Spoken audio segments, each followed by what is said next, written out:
Alright, ladies and gentlemen, welcome back to the Wrestle Plug YouTube channel. I am your host, owner and purveyor of all things Wrestle Plug, Aaron Nix. Time to have a little bit of a cheeky chatter about WWE Raw this week. WWE Raw emanating once again from the Performance Center, and to be honest, from what I saw, I enjoyed Raw quite thoroughly. I actually think Raw has been a very good TV show, tenfold better than SmackDown has, and I think a lot of that's down to the production values and the fact that you've got someone like Paul Heyman backstage. But nonetheless, a good Raw to get our teeth into. Drew McIntyre opening the show, accepts Seth Rollins' challenge, essentially, after Seth Rollins assaulted him last week. Very much looking forward to that as a match and a premise. Two guys who know how to work the mic in their current incarnations, and ultimately will have a world-class wrestling match. These guys have wrestled each other numerous times on Raw before, particularly when Drew McIntyre was a heel and Seth Rollins was a face in fairly recent memory, it has to be said. So I'm looking forward to this with a title on the line and with what will most likely be the main event of the show sitting there, or at least close to the main event. We never know with climbing the corporate ladder. I look forward to this. I think this is going to be good. I also really like the fact that they're using Andrade a lot more. They're using Zelina and her gang well. I think Zelina Vega is still, for me, the MVP of Raw. And that was proved once again on this show. You know, they came out, they tried to ambush Drew McIntyre, who had the sort of number of the new Latino world order, so to speak, and gave Andrade a juicy little Claymore kick. I really enjoy these segments. I think they're really great, and I think Zelina Vega just puts them right over the top with her magnificent selling, her great storytelling, her great facials. She was on commentary for Aleister Black versus Austin Theory, which again, phenomenal match. Austin Theory, Angel Garza, and of course Andrade are her charges, so to speak, her business associates, and each one of them looks so good with her in their corner. Just so much better than they could be on their own, and they're all fantastic athletes in their own right. They've each of them's got something really cool, really different about them. I love it. I absolutely love this faction. I'm really excited about this faction. Normally I'm not big on WWE's factions. They normally just throw these hodgepodges together and you don't care, but this feels really cool, like a real fluid unit. You know, her on comms selling Austin Theory, and the constant back and forth with Byron Saxton, just phenomenal. Just phenomenal. I could do without Jerry Lawler on commentary, has to be said. Not really bothered about him. I think he's just outdated. If you take COVID-19 completely out of this scenario, because I know a lot of people are stressed about that because he's an older guy and he's obviously closer to all these individuals and stuff, but actually I just don't think he adds anything to the product. He's just a stupid old man with stupid old comments. I don't know how much of that is being fed to him via a microphone, but nonetheless, it doesn't work for me. It really doesn't. I've got absolutely no interest in it.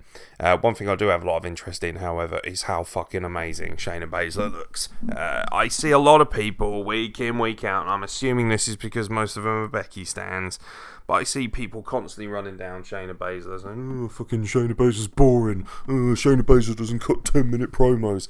Newsflash, Shayna Baszler doesn't need to cut 10-minute promos, and if you think Shayna Baszler's boring, well, at this point, I'm a little bit lost for you. All we do as wrestling fans, especially the current PG crop, is moan that this content isn't edgy enough. Oh, we don't get enough adult content. Oh, it's not like the old days. Oh, it's not like the Attitude Era. And then we're provided this monstrous, awesome heel, this brilliant destroyer of women in Shayna Baszler, who, by the way, can have world-class matches. That is absolutely not in doubt. And if you don't think so, then you clearly haven't watched any of NXT. Her and Asuka are the two most dominant and exciting forces I've ever seen come out of NXT's women's brand. And I think her promos are excellent. I don't need 10-minute promos, like I say. I like how succinct she is. I like how to the point she is. And, you know, someone made a really good point to me and said that I think that she's not the problem. The booking of the WWE Women's Division is, there's absolutely problems with the way they book the women, but I wouldn't say it's terrible. Like, AEW's booking of women is bloody terrible. Like, and I love AEW, man. I watch AEW religiously, but you can't tell me that their women's division is booked better than this. Of course it isn't. I don't even think that's an argument. I think that AEW looks pale and weak by comparison. And they've got some fantastic stars, but booking-wise, utter trash, as I've said before. I enjoy this. I really liked it. She dispatched Indy Hartwell nicely and just kind of cantered off very blasé. And like she said, she didn't break any rules. I also like the fact that she gave out to the announcer saying, get it right this time, because obviously botched last week. Thought it was good fun. Really enjoyed it. Got no problem with it. Thought on the flip side of things with the women as well, Sane and Nia Jax had a rematch from last week. This was much more competitive. This was the match I would have liked to have seen last week. It went a long way to rectify the issues from last week. That being said, I still don't really enjoy seeing Kairi Sane underutilized and undermanaged like she is. I think that she's legitimately one of the best women they have. She's exciting, extremely talented in the ring, very charismatic, very entertaining, and really plays up to the pageantry of being a Japanese Joshi wrestler. And yeah, just kind of fed a little bit to Nia Jax. Nia Jax, I think, is actually capable of having good matches, strong matches as well. And I've got no problem with Nia Jax running over a few people. She should be. Her power and her size difference means that really, it should be. It's very weird. I don't ever understand WWE fans. It's one or the other with them. 1 week they're whinging that it's not real enough and that it's not edgy enough. And then when they're given something a little bit more real and edgy, they moan that it's too many squash matches. It's not booked properly. It's like, I can understand how difficult it is from a WWE perspective to please people. Because if you give them one thing, they want the other, and if you give them the other thing, they want the other again. It always changes. It's a living, breathing entity, and I think people sometimes, far be it from me to defend WWE, because God forbid, they're a $7 billion company, and Vince McMahon is a megalomaniac asshole. But I do think sometimes people really don't appreciate how difficult it is, and I think they try their best. They really do. Didn't really care for Cedric Alexander and Ricochet running over a couple of jobbers. I thought the match was quite botchy and quite sloppy, actually. I enjoy athletic wrestling. I'm not one of these guys who's like, I hate all flips. I thought it was fine. I really like Cedric Alexander, actually. I actually enjoy him more than Ricochet. Quite a controversial statement, I know to say, but when I'm watching the tag team, I actually like Cedric Alexander's style a little bit more. It's a little less botchy. It's a little bit more snug. It just kind of sits better with me, It just sits well with me. I watch it and I think, just seems a bit more visually appetizing from my perspective. But yeah, I liked it. Thought it was good. Love Seth Rollins' promo as well. Seth Rollins got a really good promo on Drew McIntyre. Sat on his throne at home. God knows where he got that chair from. But yeah, no, it's fine. I enjoy it. My only criticism of that is the fact that why Seth Rollins getting a title shot. You just lost essentially twice to Kevin Owens at WrestleMania, and you're rewarded with a title shot against the WWE champion.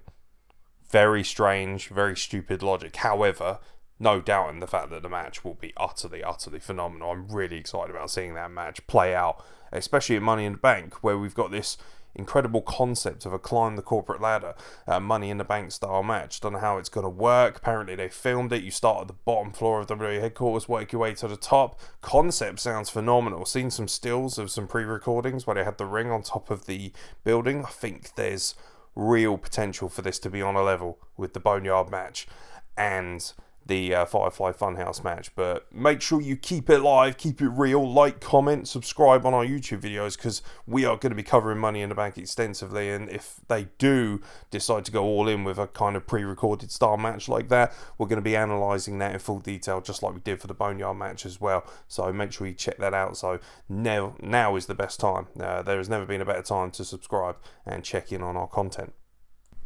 Now, as much as I didn't care about MVP versus Apollo Cruz, because I think Apollo Cruz has the charisma of a walnut, sorry, but it's true, I did really appreciate MVP's work in this match. I really enjoyed his... I loved his promo beforehand, and I also loved his trash talk during the match. Really helped get Cruz over as much as possible. I think the problem with a match like this is it was just flat out too predictive. And, you could just see it coming a mile off. That was just the way it was. I really enjoyed Liv Morgan and Ruby Riott, however. The women seem to be coming under a lot of criticism for booking, but one thing they've done a really good job of lately is Liv Morgan. Really love the build of Liv Morgan. She's obviously smouldering hot, but she's a good in-ring worker, and I like the slight cadence in her character. Her promos are getting better. Her having that kind of final match with Ruby Riott, or at least we assume final match, just to kind of clean things up and put that story to bed. I really like that. Really appreciate that. Thought the springboard flatliner in particular was fantastic. That really set it off for me. That just kind of capped off what was a really good, precise, fun match. And also a really good example of that, because I see wrestling fans all the time, I'm sick and tired of 2-3 minute matches. Yeah, but not every match needs to be 40 minutes long. Edge versus Orton for me was fine at that length. Apollo Cruz versus Aleister Black on a meaningless Raw, don't need to see that for 35-40 minutes, as good as it was. And this was great. This was perfect, was it? 5-6 minutes, good match, good competitive match. Got Liv Morgan over as well. Everyone doing a masterful job. I love the storytelling. I love the wrestling. I think that Liv Morgan has got a really exciting future. Really excited about what they can do with her. I would really like to see her actually win the women's Money in the Bank. I think she's got so much potential. But we'll see what they do. One thing I have to say about WWE, and they've done this far better on Raw than they have on SmackDown, is they've got me highly intrigued and excited for this Money in the Bank pay-per-view.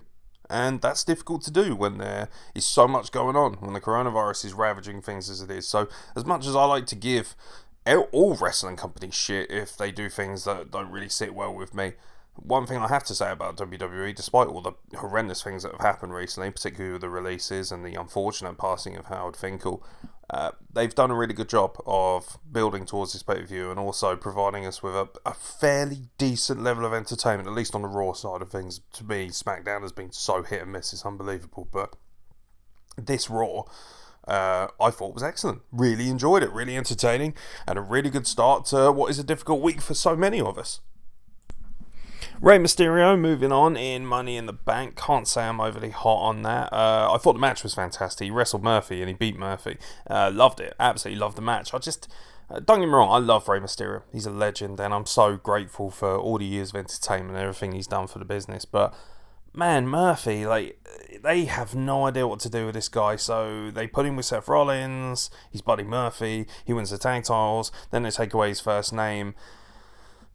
And it's all been downhill since. Have you noticed whenever they, for the majority of times when they take away somebody's first name or just make them a one-name person, all things just start to dramatically fall off after that. I can't wait for Velveteen Dream to arrive on Raw and just be called Dream or Velvet.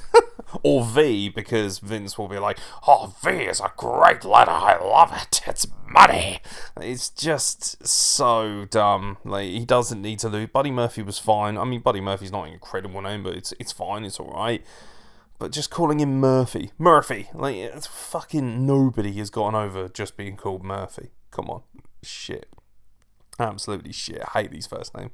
But I love this match. Fantastic match. I just feel sorry for Murphy, though. He would have been amazing. Think of his athleticism right now. Rey Mysterio is obviously an amazing athlete, but he's winding down now and he's getting older and he's not going to be taking those insane risks. Murphy, on the other hand, you can see him doing some crazy shit, and also he's got the power advantage as well.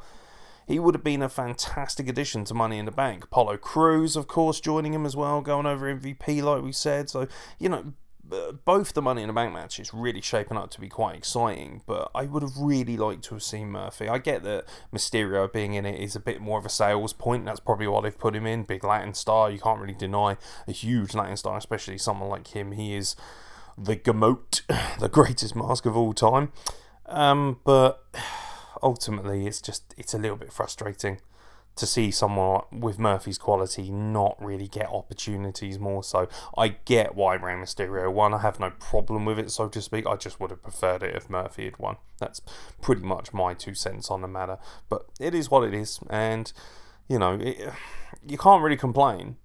Even when Raw makes a decision that I'm not particularly hot on, you can't argue with the quality of that match. It was absolutely phenomenal, really high quality match. One of the best wrestling matches, I would argue, that I've seen on Raw in quite some time. And to be fair, with a 3-hour Raw, there's not really an excuse, is there? If you're putting on a 3-hour show, and it's predominantly supposed to be a wrestling show, although Vince will be like, oh, there's no such thing as wrestling, sports entertainment, you piece of shit. Ultimately, I expect there to be at least one top quality wrestling match, and we're getting quite a few, to be honest. You know, this was laden with some really good, high-quality wrestling, and that was the same. Don't really care for Charlotte Flair going over Caden Carter. I have no problem with it, and I also get it better. Like, some people will say, oh, it's another NXT talent squashed. But that offers more cadence because of the fact that she is the NXT Women's Champion. So it kind of fits the storyline a little bit more. I just feel sorry for Caden Carter. She seems to be thrown out there whenever they need a job or something. I actually think she's got a lot more to offer. She beat Chelsea Green, for instance, that cheeky little roll-up quite a few weeks back on NXT, and people were like, oh, okay, we're going to be doing something with this woman. And then, yeah, they seem to have pulled a plug on it. Maybe she's just too short, or they just don't know what to do with her right now. But at the same time, those of us who are, giving it shit and saying, Charlotte Flair squashed Caden Carter. Caden Carter was on Raw and got to wrestle the NXT Women's Champion and arguably one of the best women's wrestlers of the modern era. So it's kind of a flip, it's a catch-22. I imagine if you ask Caden Carter, she's probably thrilled that she got to work Charlotte Flair on Raw. So, swings and roundabouts, I guess. Now, let's talk about the money segment. What the fuck is Bobby Lashley doing? So, Bobby Lashley flips a tyre. Pretty standard tyre, which he says that any elite athlete could flip.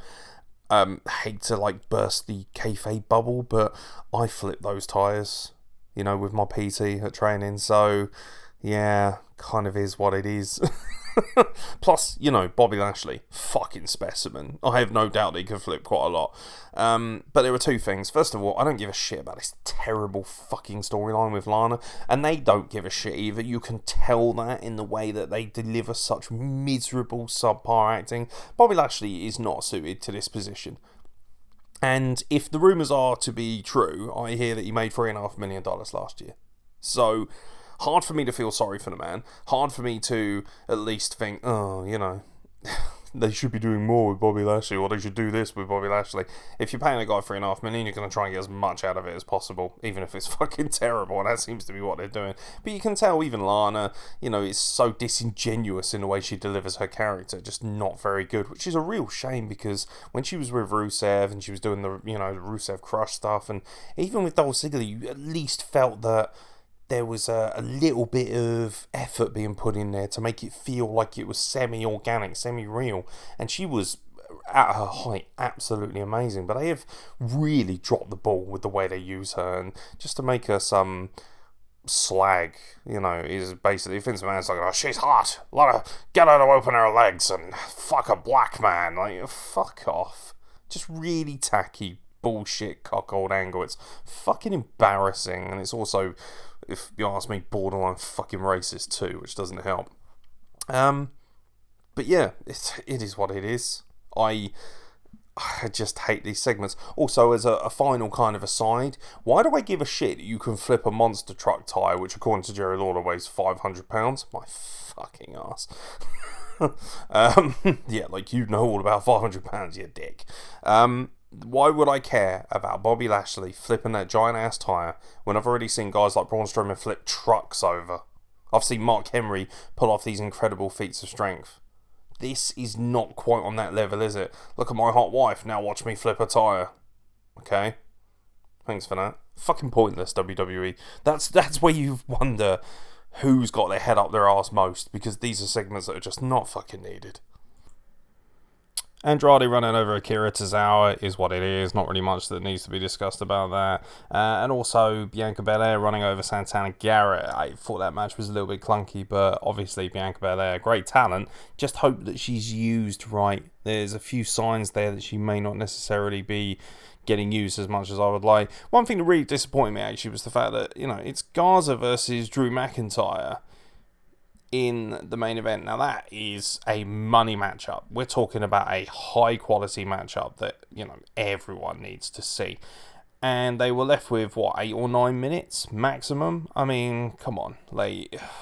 Really poor. And still, despite that, put on a world-class match for the time constraints. The spot that really stood out to me, which I loved, was when Drew McIntyre did the Tope Con Hilo right over the top rope, took out everybody, and then he kind of stood up, and Zelina Vega was kind of in shock and horror against the barrier. I thought that was absolute money. Claymore kick to Austin Theory, just fucking awesome. Real gold. Loved it as well when he went to grab Garza and his trousers came off late. I'm a huge fan of Angel Garza, and something that I'm going to discuss more so when our articles start dropping is the real amazing identity and passion for Latin wrestling. I'm so thrilled to see guys like Andrade and Garza, Rey Mysterio, and then on the flip side of things, you've got so many guys like the Lucha Brothers and Sammy Guevara and all these incredible Latin athletes working. It's just phenomenal. Obviously, Drew gets the win with a Claymore kick, which is great. Zelina Vega, though, I have to say, is once again the star of Raw for me. She is, for my money, the most valuable player as far as Raw is concerned at this point. She brings so much. We're not just talking about a decent mouthpiece, we're talking about a master of psychology, her cadence, her professionalism, the way she looks, the way she acts, the way she carries herself. She very much has become, in so many ways, not from an image standpoint, but from a psychology standpoint, she's like the new Paul Heyman. She's her own, but she's her own identity. Zelina Vega, when I look at all the great female valets and female managers, and the fact that she can work as well is fantastic, but I look back at some of the best, the very best. Bobby the Brain Heenan and Sherry Martel, Jim Cornette.